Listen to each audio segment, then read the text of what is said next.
आदिमाता जगदंबा सर्व मंगल मांगल्ये शिवे सर्वार्थ साधिके शरण्ये त्र्यंबके गौरी नारायणी नमस्तुते. आई, खरं तर जन्म देणारे मी, जन्माला पुरणारे मी आणि जन्मानंतर उरणारे मी, खरंच या जगाची जननी मी असं म्हणायला हरकत नाही. देवी भागवतामध्ये देवांचे गर्वहरण करणारी ही आई जगदंबेची लीला. जन्मेजय राजाने जिज्ञासापोटी व्यासांना विचारलं की जगाची जननी त्रिकाल संध्यात सांगितलेली त्या भगवतीच्या चरणाशी लीन राहावं आणि तिचं सतत नामस्मरण करावं, कारण तीच देवांची जननी सुद्धा आहे.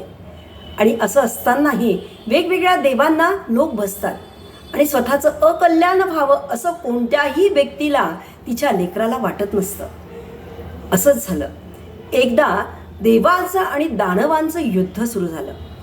तेव्हा अनेक दिवस ते युद्ध चाललं. खरं तर ही भगवती देवांना मदत करणारी होती. त्यामुळे दानव हरले आणि दानव हरल्यामुळे दानवाने पृथ्वी आणि स्वर्ग सोडून पाताळामध्ये निघून गेले. आणि मग इंद्रांना, देवाचा राजा इंद्र आणि सर्व देव यांना गर्व झाला की आपण या दानवांना हरवलं. आणि तिच्या शक्तीचा विसर त्यांना पडला. विसर पडल्यामुळे या भगवतीने, या जगाच्या जननीने, या माय अंबिकेने काय केलं, यक्षाचं रूप घेतलं. आणि यक्षाचं रूप घेतल्यानंतर ती तिथे स्वर्गामध्ये आली. आणि आल्यानंतर तिने कोटी सूर्यासारखं तिचं तेज होतं, कोटी चंद्रासारखी शांत शीतलता तिच्यामध्ये होती. आणि अशी असणारी हा यक्ष समोर होता. त्यावेळेस इंद्राला वाटलं की हे यक्ष म्हणजे कोणीतरी मायावी राक्षस असावा, राक्षसांच्या नी कोणीतरी रूप घेतलं असावं असं वाटलं. आणि समोर साईड बाजूला यक्ष होता आणि इंद्र मात्र त्याच्या स्थानावर बसलेले होते. आणि इंद्राने, देवाचा राजा इंद्राने अग्नीला सांगितलं, जा त्या यक्षाला भस्मसात करून ये. आणि मग तो अग्नी यक्षाच्या समोर उभा राहिला आणि यक्षाला म्हणाला की मी अग्निदेवता आहे आणि मी संपूर्ण या पृथ्वीला भस्मसात करू शकतो. क्षणात माझ्यामध्ये एवढी शक्ती आहे. हो का? यक्ष असं म्हणाला. त्याच्याकडे एक स्मित हास्य कटाक्ष टाकलं आणि एक काडी त्यांनी तिथे ठेवली. आणि यक्षाने सांगितलं, अरे ही काडी तर जाळून दाखव. अग्नीला ती काडीसुद्धा जाळता आली नाही.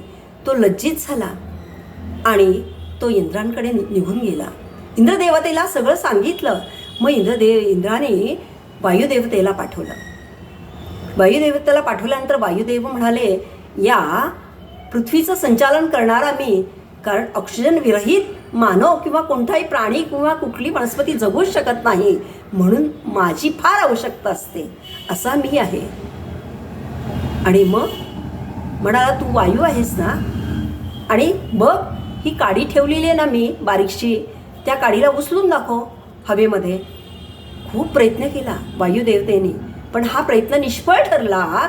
आणि वायुदेवता मान खाली घालून गर्वहरण झाल्यासारखे इंद्राकडे गेला.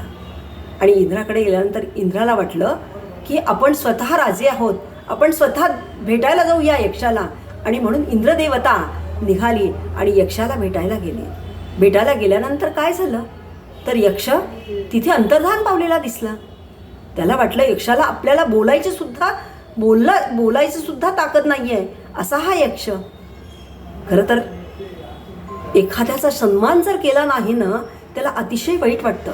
तसंच झालं. यक्षाने इंद्राचा सन्मान सुद्धा केला नाही, या देवांच्या राजाचा सन्मान नाही केला, म्हणून इंद्राला फार वाईट वाटलं.